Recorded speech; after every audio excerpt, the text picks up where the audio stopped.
नवाई फिर कैसा है ये सा अब बात न हमसे होई सुनाए मोर करे जा पहले बड़ा कवन मोबाइल याद कर जहिया बुखार रहली याद कर जहिया बुखार रहली पियवा से पहले छिनार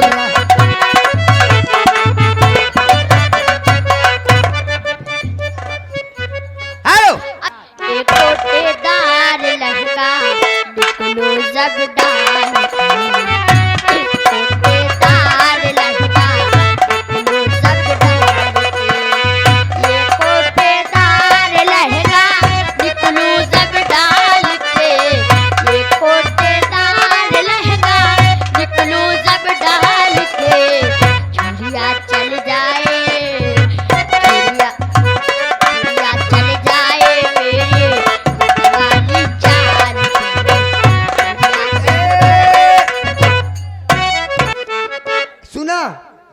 गाना ये सुनावा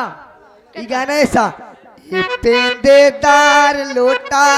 रखना संभाल के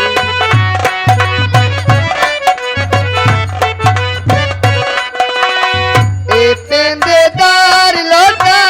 रखना भोपाल से ये पेंदेदार लोटा लाया भोपाल से इसको तुम रखना जो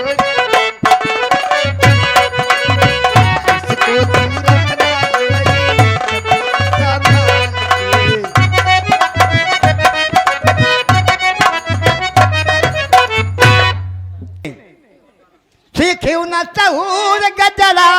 गुटल लुकेश में चिरई हड़ौलू गोरी नैहरे के देश में चिरई हड़ौली गोरी। हेलो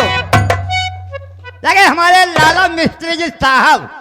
बड़े भाई लाला मिस्त्री जी साहब रघु सिंह पूर्वस चल कर आए हुए ये 50 रुपया घर मालिक को व्यवहार और 20 रुपया पार्टी को स्पेशल धन्यवाद बोले भैया का स्वागत बा। अरे गोरे गोरे गाल तो है छाती पे मुसामे गोरे गोरे गाल पे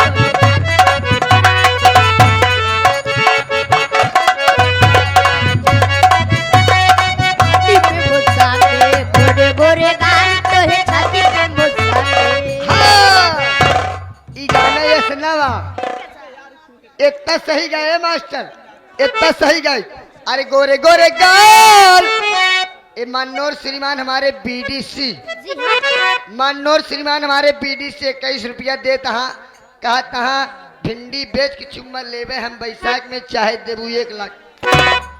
हम नहीं कहते जो हमको मार दिया। अरे गोरे गोरे गाल कौने तोरे छाती पा मुसन्नी इतना सही है इतना सही है इतना सही है आगे गलत कह दे।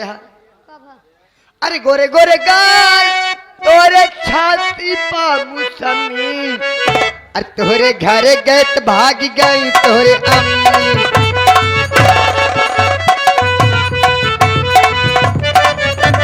हेलो मास्टर जी फरमाइश आई है गन्ना बेच के चुम्मा ले गन्ना बेच के चुम्मा ले हम बैसाख में जाहे देबो 1 लाख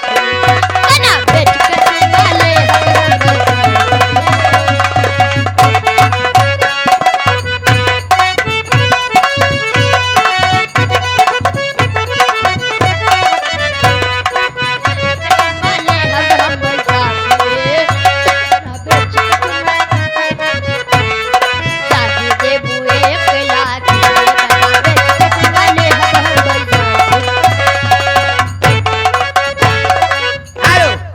मास्टर जी अब इनका सिंगल हो गया है बच्ची आपका सिंगल हो गया है एक झटका लगा कि गो आई एम टू हाउस समय कम बेटा एक लाइन लगा दो चलो। पतिया नतिया पटनाबा पतिया नतिया पटनाबा तेरा डोरी चटनाबा